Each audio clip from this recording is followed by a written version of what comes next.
We have arrived. This is Webb Parton, your host, and we welcome you to the Free Range Dogs podcast.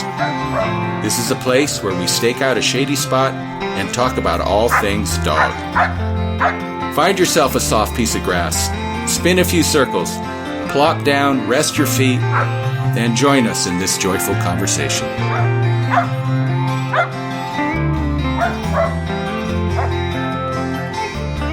Hi, everybody. This is Webb Parton, freerangedogs.com, and we're visiting today with Jan Perkins and Kelsey Larsen. And folks, we're in a barn. We're talking from the horse barn. This is where we train a lot here in Utah, in Bluffdale, Utah. Kelsey, why don't you introduce yourself? Say hello to folks. Hi, everybody. I'm Kelsey. I'm Jan's daughter.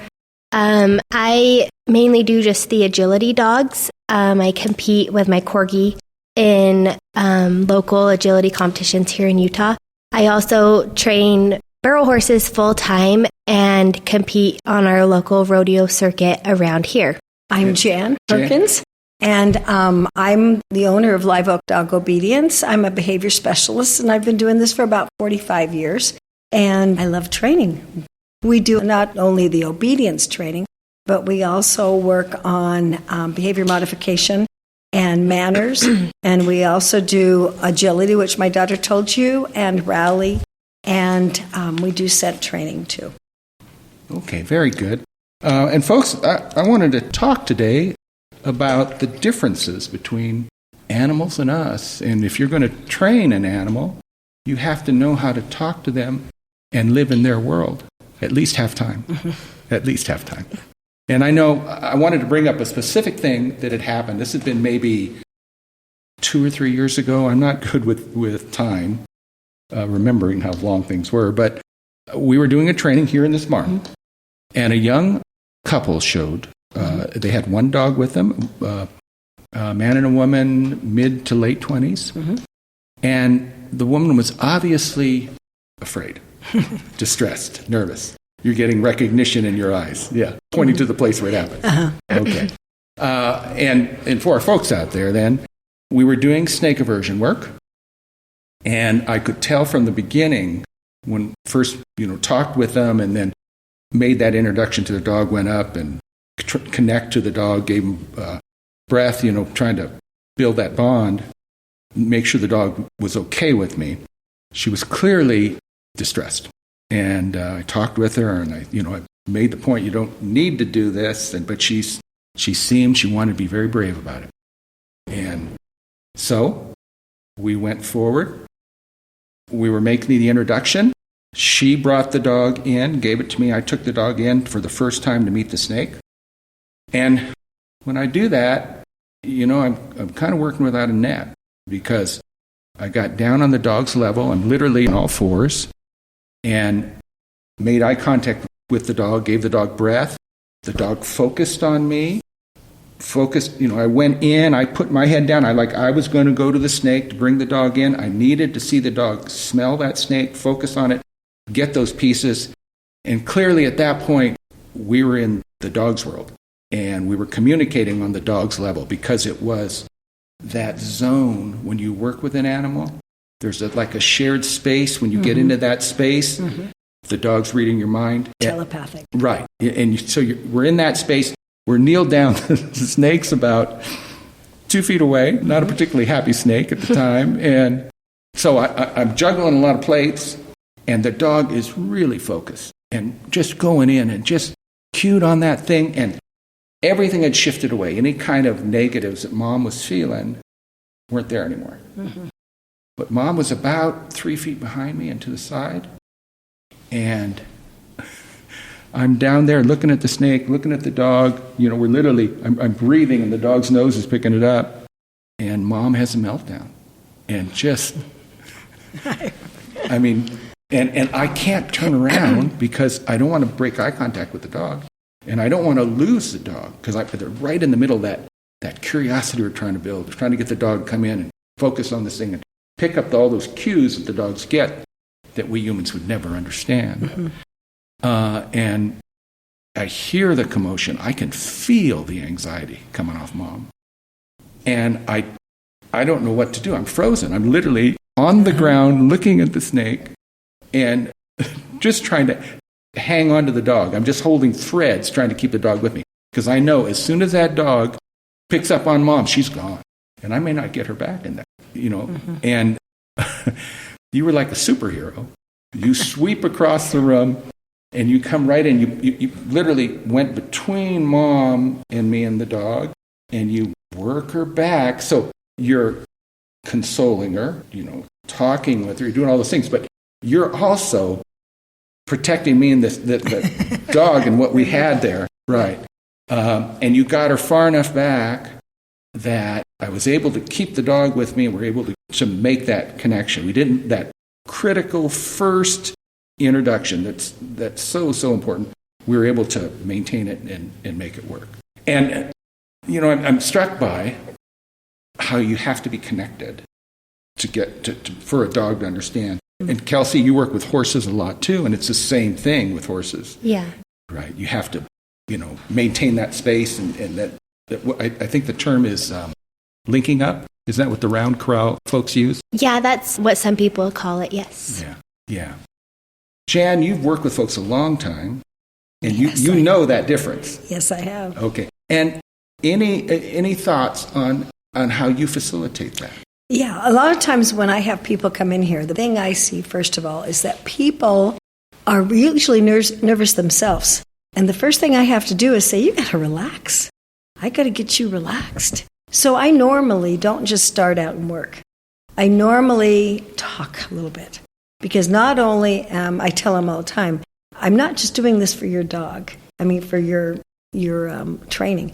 I'm doing this for you to calm down and for your dog to calm down, because you're bringing in the men with those feelings in your head that you've had probably from the beginning of the day, especially my new clients.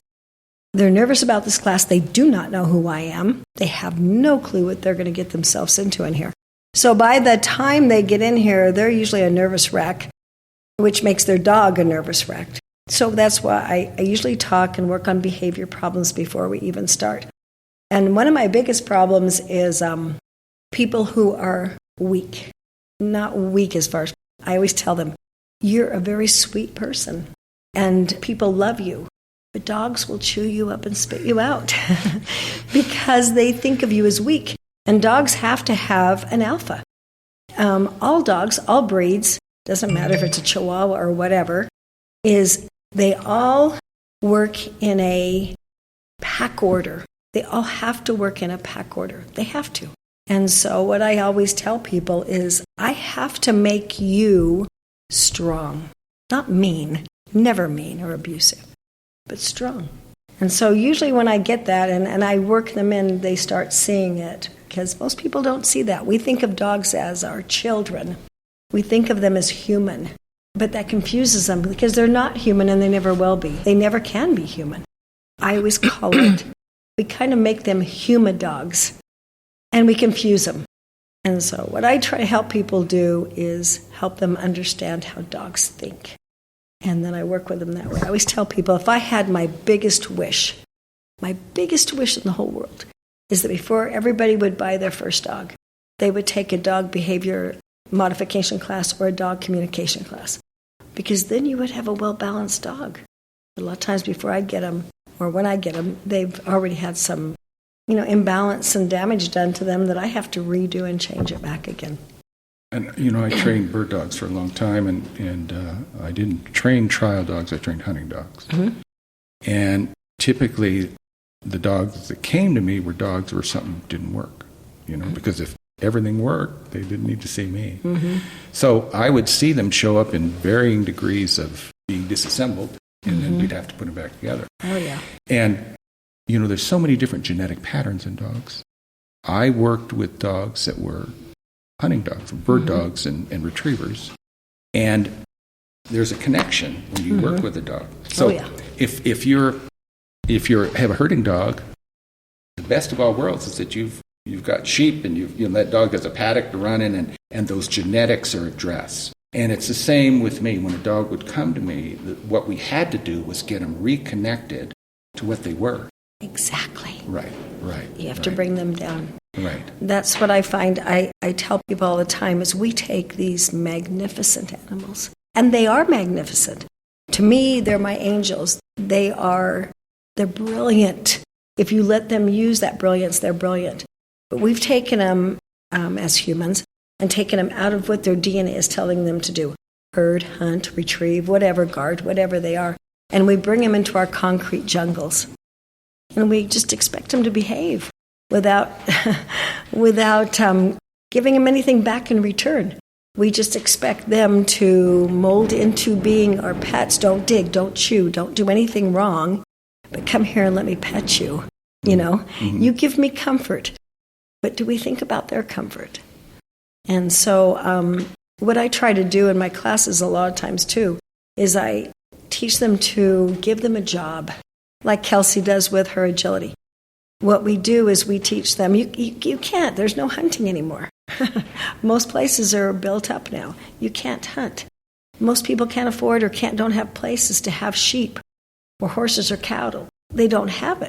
And so what we have to do is we have to improvise that. And so what I do in classes is like I send them on to agility for especially the herding breeds. They need that. They're brainiacs. Those dogs are so smart. Or, I work in the scent classes and things like that. But I try to give them jobs they can do. And even if they don't do that, there's jobs you can do, like pick up your toys, put them away. Go get me the leash. Anything that you're teaching them that gives them a job, gives them a purpose. And sometimes we forget about that. And Kelsey, when you're working with agility dogs, when you have a class of agility dogs, you've got a spectrum of genetics there. Yeah, I do. Okay. And how do you make them connect? How do you give them that job to do? But then they're coming from different places to get to that middle. We just start at the very, very bottom. We start with just teaching them what agility is. And I try to remind people that not every dog is going to be successful and go on and compete at the AKC World Cup. Some dogs just do it for fun. And some dogs might need it for confidence or for them and their owner to have something to do together. I think a lot of people, like my mom said, we expect them to live in our houses, and all these dogs have so much energy or drive to go do something, and we need to help them focus on something. And my Corgi, he lives for agility. Like, we bring him out here and he just loves it. And I try and help people see that, that yes, he loves it, and it may take their dog twice as long to learn how to do these obstacles, but you're building a bond with your dog, and your dog is gaining confidence in you, asking them to do new things, and they're using their brains and stimulating their ways of thinking and ways of processing different things along with learning new obstacles. And it would seem to me too that what's happening is that mom and dad and the dog have developed the same interests then. Yeah, for sure. So that there's a common ground. Yeah, there's a passion that both share, and that can only build that relationship with the dog. I know that when I would be training folks, dogs would come in, and I'd have them for 3 months, and I would certainly work with the dog. That was easy, but I had to work with the owner, and I had to help them develop the confidence so that the dog believed them and wanted to follow them. Because if they're tentative and they don't know what to do, and the dog looks at them like, "Oh, if you don't want to, I will." Exactly. Yeah. No, it's true. Yeah. We're looking at 2 generations here. And you and I, similar generation. Yes. We came up at, From the bottom. Same thing in the world. Yep. But Kelsey, what do you think you got from your mom in terms of your ability to work with dogs and horses? I think just from the very beginning, I have a love for it and a knack of reading them. Like in the horse world, I can look at a horse easy and say, this horse has confidence, this horse wants to do its job, or this horse lacks in the confidence. I can read their ears and their eyes and just their body language. And I definitely have, just over the years, I've gone with mom training since I was 3 years old. I used to sit in the back, and I've watched her train over the years, and just how she reads an animal. Like, I don't think anybody can read an animal better than my mom. And so it's like, I just watched and tried to do things that she does, and then I found ways that have worked for me, as well as I have a little bit different personality as everybody does, and different ways of working. But I've taken so much stuff that I've watched her do, and then I've made my own way of working with my horses and my dogs and stuff, and to get the results that I would like, and the agility and barrel racing and stuff. And so, do you think learning to read an animal is a function of experience? Yes, I do, because I'll tell you, this is how I got started in the first place. I don't know if I've ever told you, but when I was younger, I was very blessed to have parents that would give me any animal basically that I wanted. I had raccoons and crows and owls and cats and dogs and horses and sheep and blah, blah, blah. I had all these animals. And I was very shy as a child. And so they were my best friend. And so instead of trying to capture them and hold them and make them do what I wanted to, I learned to stand back and appreciate them for what they are. And by doing that, when I was a child, I learned to read them and understand them, and not try to change them to be me, but I learned to communicate with them. And I think that was my greatest gift as a child, is to have that ability to be able to learn to understand them. And I think today, unfortunately, too many people get it out of books, get it out of learning from somebody else. I always tell people, when you go to college, do you learn more out of the book, or do you learn it when you touch it and you do it? And so I was very blessed to do that. And it's in my soul. It really is. It's something that's in my soul. And I think I've passed it down to her, to Kelsey. She's got that gift. And my granddaughter has the same gift. It's coming too. But I don't think everybody has it. They try. But I don't think it's a natural thing for some people. It's just something they want to do. But it's something I've been blessed with. And that's the hard thing to articulate, is how do you teach a person to appreciate a dog or a horse as at least an equal, if not more? You know, we humans tend to think that we are the be-all and do-all, and we just don't realize how intricate and... They're so deep. They're just, I mean, I'm in with horses too. She does more competing than I do, but I've got my horses also. And horses, dogs, all animals have a soul.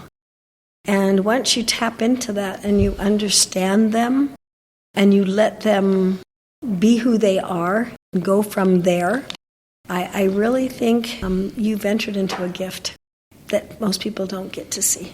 Do you have any thoughts on how you can develop that when someone comes to you? And, clearly, when we're working with people, some people show up and some, this isn't going to happen.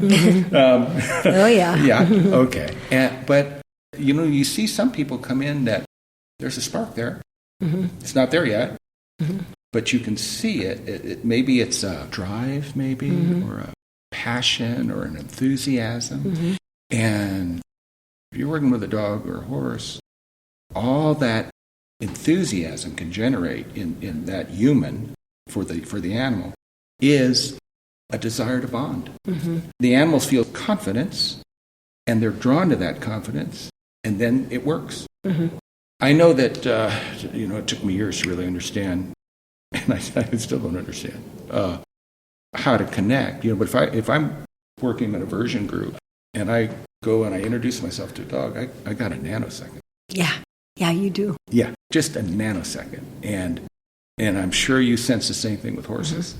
If they don't like you, it's an immediate, mm-hmm. and it's something independent of anything you consciously brought to the table. Mm-hmm.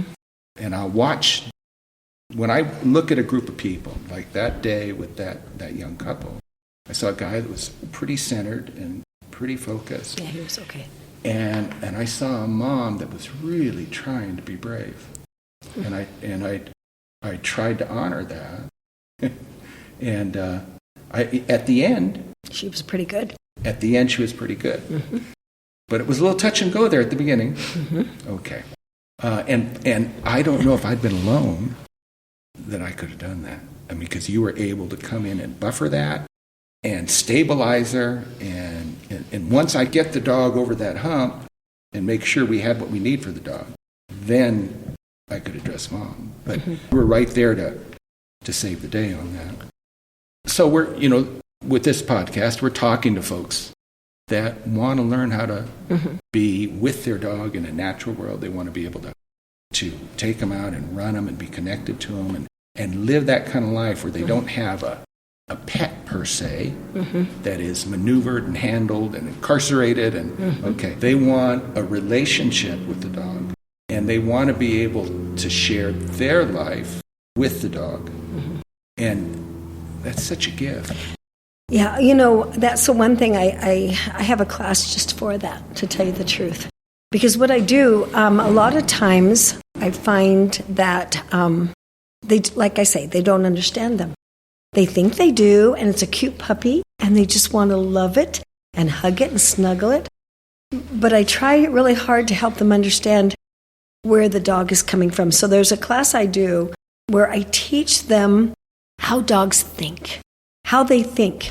And I try to get them to understand how Mom treats them, how the mom trains them, how the dog respects the mom, but how that can incorporate into our life, because we don't. We've grown up, when I first started training, I know people aren't going to probably agree with all this, but when I first started training, there was no treats. It was a strong leadership. 45 years ago, it was a strong leadership. And then, but it was almost too strong in some ways. About 4 or 5 years after I started, I think that's when Marineland and SeaWorld and everything started coming out. Clickers and treats. And so we've kind of morphed, so many trainers have morphed into bribing our dogs to do things for them, rather than honoring them and having them honor us for the love that they have for us. And I think what we've done is a real disservice for them, because we've bribed them into doing everything for us. I try to help people understand that all you're doing, think about this, is does the mother dog ever give her puppies treats? No. I have never seen a mother dog say, "Good job, pup, here's your treat." I have never, ever seen that. A mother dog is very strong, but very affectionate when he needs to be. But there's a tight line. And I think that's where we're kind of going off to the side a little bit in our training, is we're becoming human. We're using our human thoughts to try to maneuver them into doing what we want them to do, rather than stepping back, like when I was a child, and observing the females we had that had puppies, and how they took care of their puppies, and how they were kind of brutal sometimes. They don't mess with a puppy who's out of line. They just don't do it. And I think that's what I try to help people understand. They want love. They want your love. They want your approval. And they want a quick reaction when they do something wrong, just like their mother does. Their mother is not very nice when they get out of line. She's not very kind to them. She's very quick, sharp, short, and then she walks away. And then they have to come back into her graces. But we've lost that feel for how dogs think. We're moving more into what makes us feel comfortable, what makes us happy. And so we have these indulged, spoiled dogs that will only behave if you've got your bag of treats on your side. Only behave. And I always tell people, I absolutely adore my dogs. I love them. We have 6 here, and I love them. But it would absolutely kill me to see my dog running across the street after something, seeing a car coming, and me yelling, "Come, treat, come, clicker, clicker, clicker," and having the dog continue to run across and get hit by a car, when I know I could have changed that. And so, and if you think about it, us, all animals, all people, think about it, all people want is love. They don't need to have treats. It's like one of my funny little things I tell people. when they're married and they come in, I always say, would you like your husband to walk through the door and throw a Hershey's Kiss in your mouth and keep walking by? Or would you rather have him give you a hug and say, how was your day, honey? I just find that we're kind of going off the track sometimes, or being too abusive. I think we're going out too far on the fringes and not really thinking what dogs need and how they communicate with each other. It's so important. Well, I know that I've spent a lot of time studying dogs, and they are different beasts. Mm-hmm. They are. And they have their own culture, their own language, their own set of priorities. Mm-hmm. And when I was training doing gun dog work, I would have folks come in with just sort of bizarre notions, Mm-hmm. Or there is a thread in the gun dog world of control, absolute control. And, of course, e-collars, wonderful tool. Yes, it Use is. them all the time. Yes, it is. But particularly in the early days. Heavy. Yeah. Just Zen Cohen, the essence of grabbing is losing. Mm-hmm. It's true. Yeah. Yeah. And that is essentially what happens if you have to control a dog. That means you didn't have the dog. That's exactly right. I agree with you with the e-collars. There's a purpose and a place for them, but not to overdo. And I think that's the other side, too. We're getting into the more total control, this kind of thing. He will do it, or else. And I don't believe in helping. I want them to understand what you want them to do first. And then, yes, you can reinforce that, especially running across the street or whatever. That's a purpose in it. So that's the way I think is in the e-collars. I do like them. And I think they're a good tool for saving your dog's life running in the street.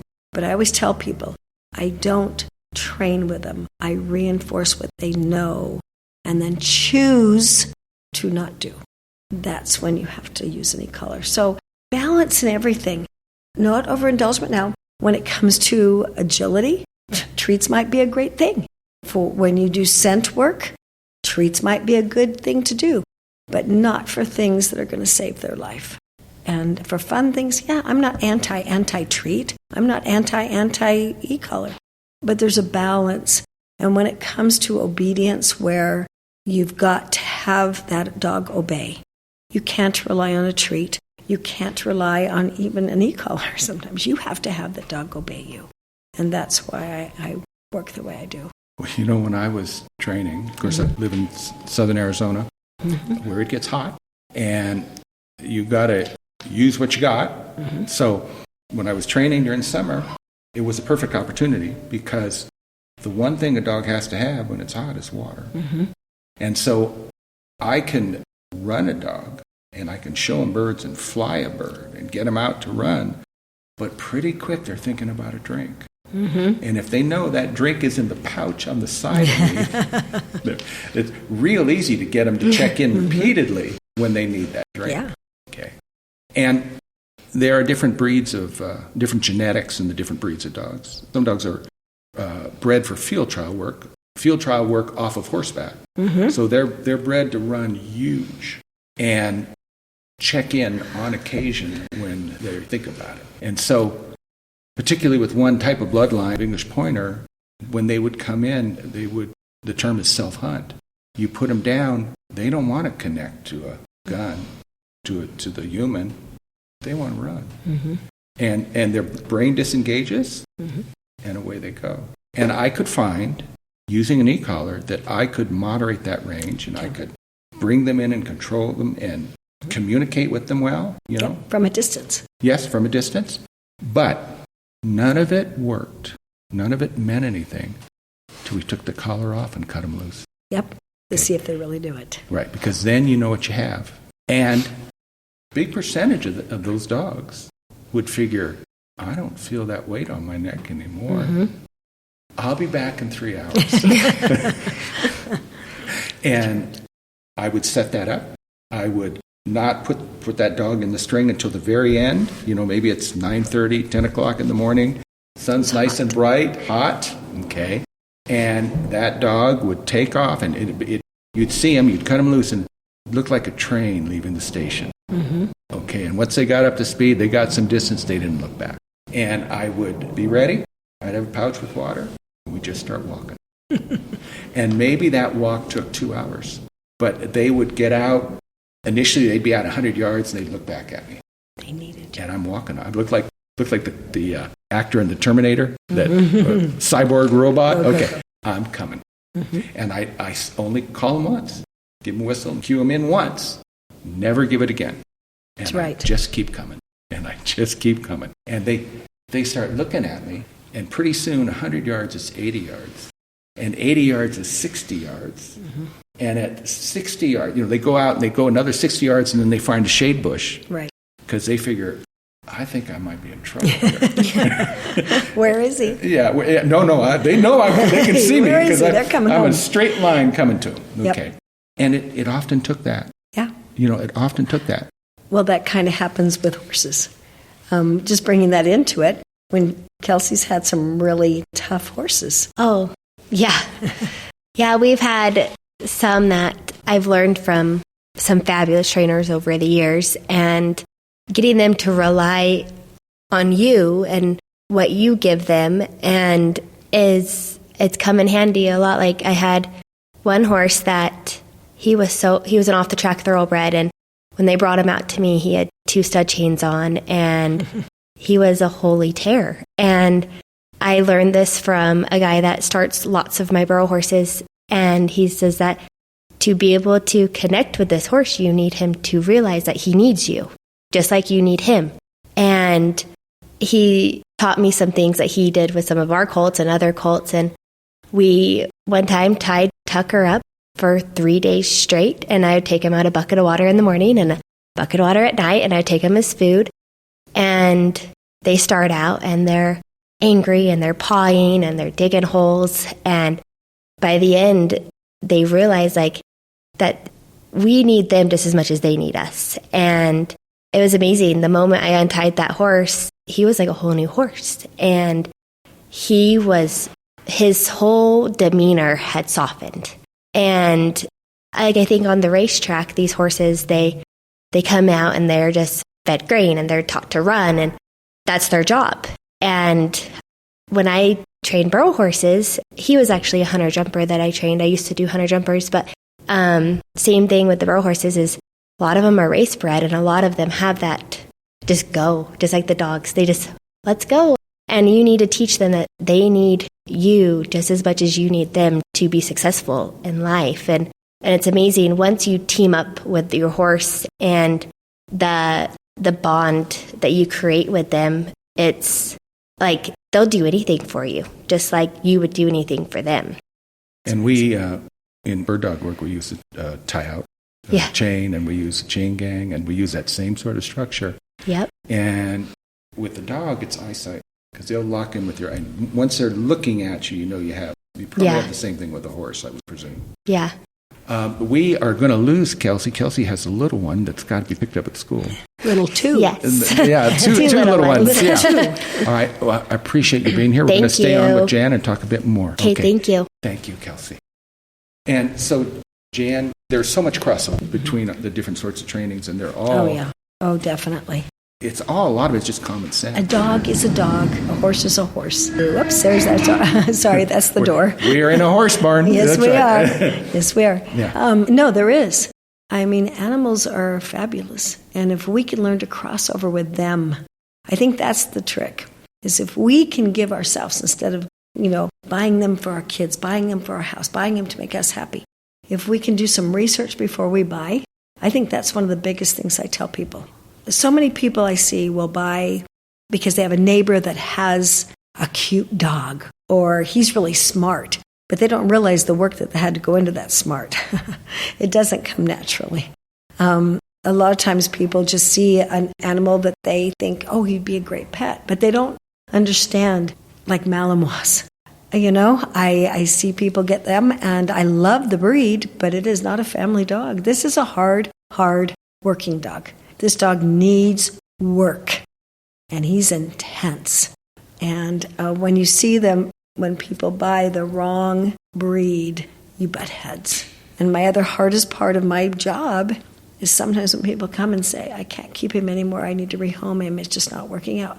because they don't realize that there's more to the dog than just a dog. That dog is bonded with you. Whether you have been a great home or not, he has bonded to you. And he knows you, whether it's a good place or a bad place. He knows you. He loves you. He's happy where he's at right now, whether you think so or not. And to rehome him can be very traumatic for a dog. It can be very traumatic. I hate to see that. I try to minimize that. I try to help people.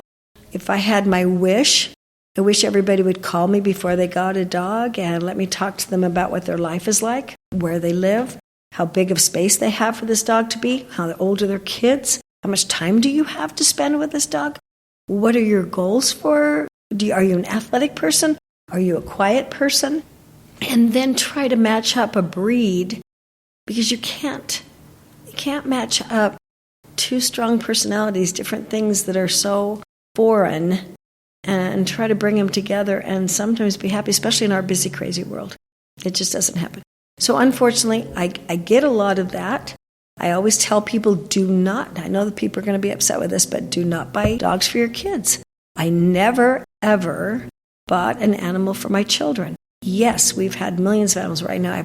I have horses and sheep and chickens and all kinds of animals. But I don't buy them for my kids. I buy them for me. And then if my kids have interest, they're theirs. They think they're theirs. And they can have them. And that's wonderful. They can raise them. They can take care of them. They can do all that stuff. But I have to be the fallback person. Because I know that someday they're going to go through teenage age and want to date and go into sports and blah, blah, blah. And they're not going to have the time that we think. But if we put that burden on them, that this is your dog, then they grow up not liking dogs. They grow up don't want to deal with that kind of thing. So yeah, I had a bunch of animals for my kids, a bunch, for me. But my kids all thought that they were theirs for a long time. And some of them, like Kelsey, she took it on, and she's just as much a crazy horse animal person as I am. But some of them did not, and they have one or two dogs, and that's their happy family, and that's fine. And that's okay. It's not right or wrong. It's just it's a good thing. Yeah. And that is the normal projection. Someone comes along and they start a dog and then at some point, maybe, often, depending, it becomes more. Mm-hmm. And there's a relationship that opens up. Our relationship with our dogs. It's forever. Yeah. It's very intimate, very deep. They don't live long enough. Yeah. My dogs literally are my angels. They are my angels. And they come to you as an angel. When Mike came and my little female shepherd was going to die. Well, I didn't know she was that close at that point, but I was able to get Talon. And he took that spot and helped me when I had to lose her. They come when you need them. And it's such a wonderful bond. And this is the other thing I always tell people.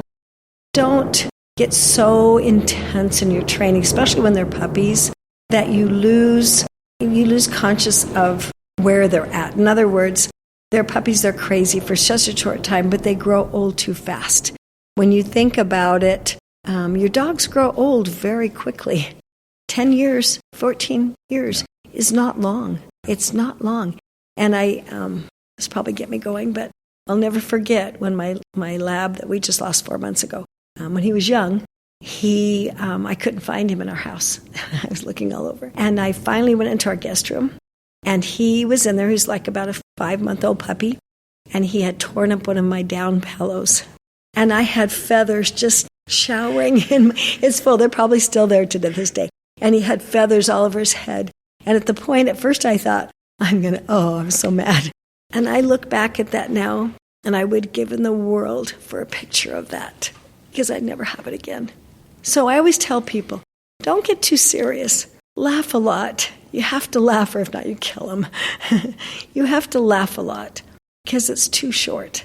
Yeah. And take lots of pictures. Yeah. That was really brought home to me, that deep sense of connection, or the connection to the gift that they bring. It's a gift. I was doing a training, this is years ago, and I was in this huge parking lot it was a Bass Pro Shop in Rancho Cucamonga.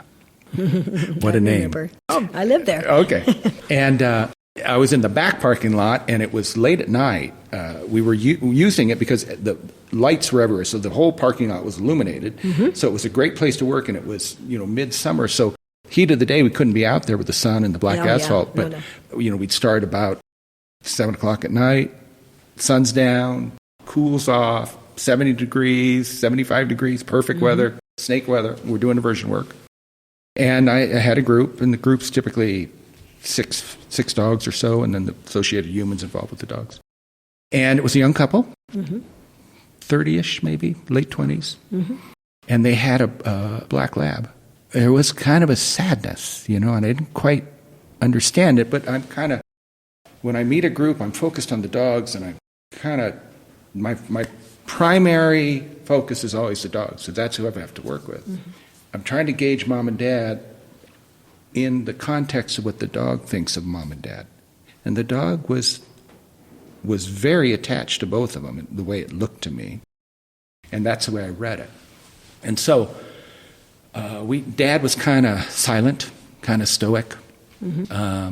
He was engaged. He was the one handling the dog during the snake introductions and such. But, God, there was just something, I just couldn't quite read it, And so we go through the process, and we're making these introductions, and dog's doing everything right. I see him cueing. I see body language. I see he knows it's there. I see all that stuff. But at the end, what I want to do is have the human walk to the snake, walk past the snake, the dog sit down and wish them well. And that dog wouldn't do that. He would literally follow him in on that snake. And so I told him, I said, go straight up the snake queue. Go straight up that line. I said, take him right to the snake.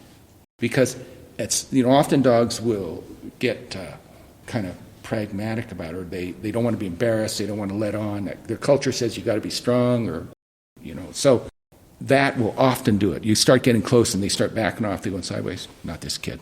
Walk right to it. And so the guy's getting angry.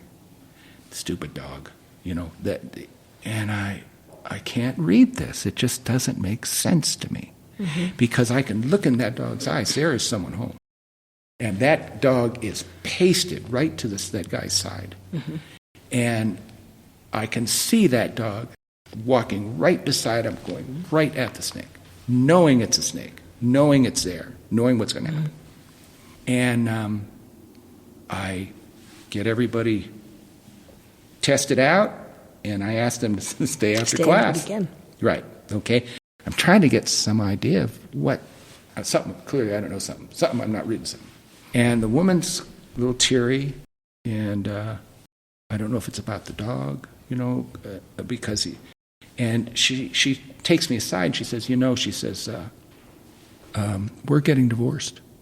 And she said, he is here to help me to handle the dog because I don't feel comfortable being around snakes. And this will be one last time we're together, and the dog will be staying with me. And I'm looking at this, and I'm thinking, geez, Louise. Because, guy didn't deserve that dog, and that dog was not going to leave his side, was not going to leave his side. Faithful. Yeah. So, there is so much happening there. There is so much going on when you're with the dog that either you're, as a human, unaware and kind of oblivious to it, and you lose all those gifts that are associated with that connection and that relationship, or you grow in it and you find a wonderful life. Yeah. You do. A wonderful life, and it just doesn't last long enough. Yeah. Something Tarrant told me years ago. He said that, and he probably heard it from someone else, so I don't know who we're quoting here or who the thought belonged to, but the reason why dogs only live, 10 to 14 years is that if they lived longer, we couldn't survive the loss. True. It would... But they'll always be with us. Yeah. That's the one thing I do know, for sure. Yeah. It's a gift. Well, we're pushing towards the end here. Okay. Is there anything you want to tell folks? How can they get a hold of you? What do you offer? I would love it. I would love it. I'm in Utah. And I do Zoom classes. I've done one down in Costa Rica. Oh, I did. Wow. I did. I had a client who, she used to live in the United States. They went down there for the services, and they had to stay down there for a while. And so I did Zoom classes with them. I'm doing one now with someone in Arizona. So I can do them far away. You're more than welcome to Zoom with me anytime, and I'll be happy to help you out. And then I do group classes. I do private classes. I like the groups, to be honest with you, and if there's ways of getting to a group, because I always have people who will call me and say, I'd like to have a private. My dog gets a little distracted or is having problems with the dogs and people, and I say, well, I don't know how I'm going to fix that in a private. So I try to get people to come in and to do a group class, and I've been doing this for so long. When people are shopping for classes, I always tell them, go and observe. And if they won't let you in, you don't want to be there in the first place. So I always tell people, if you want to come observe and see what I do, you are more than welcome to. You do not have to tell me you're coming. I don't care. Just find out when my class is, so at least I'm here. But people are always more than welcome to see how I train, to see if they like it. I'm even comfortable enough to have, I never have time to have people fill out the forms and have them pay before class. So you can take a class, and if you like it, great. If you don't, well, then that was okay. You pay me at the end, and it's done. So I'm fine with that. But I've been doing this for a long time, and I've seen incredible successes. I had my sister's dog. In fact, I don't know how much time I have, but you're okay. My sister she lost her Rottweiler a couple of months ago, and was very, very sad, and went out and bought a new rowdy puppy. And she kept telling me, she goes, Jan, he's so wonderful. He just lays at our side. They don't have any children now, it's just them, and he just lays at my side, and he's so quiet as a puppy. He's just this awesome puppy. And so she goes, you got to come see him. So I went over, and I walked in, and I looked at him, and I said, would you like me to tell you the truth, or do you want me to tell you what you want to hear? And she said, well, I want you to tell me the truth. And I told her, I said, this puppy's got a problem. He's a little aggressive. He's kind of fear aggressive. And I took my two grandchildren over with me, and he would not let them pet him. He growled at them and snapped at them. And I said, this is a problem. She has 30-some grandchildren, and they're all little. So most of them are. So anyway, we brought him over, and she was like, oh. So I said, don't worry. I can fix that. So I got him right into agility. I got him right into scent training. He is now 5 months old, almost 6. He'll be 6. In fact, he's coming to your rattlesnake avoidance class tomorrow. And he is the friendliest, happiest Rottweiler I have ever seen. He's just magnificent. And, so a lot of the stuff, if you get it early enough, I can fix that. I can help you. If you wait till it's like training an older person. The longer you wait to train, sometimes the harder those habits are to break. And so, I had another one, the same kind of thing. He was a little puppy class and super aggressive. And I just like, oh. And I could tell this little sad face because I said, are you sure this is the one you want? This is a tough puppy. This one was really aggressive, even more aggressive than the Rott. And I said, are you sure this is the one you want? And he goes, I could see the sad look coming on. And they said, this is our first dog. And I said, okay, I'll tell you what. If you will do everything I tell you, I will not ever give up on you. And he has turned out to be the best. He's a little border collie, Aussie type cross, healer cross. So he's got some tough blood in him. And he's turned out to be the sweetest. He comes in, sees me, and he's like all over me, just wonderful.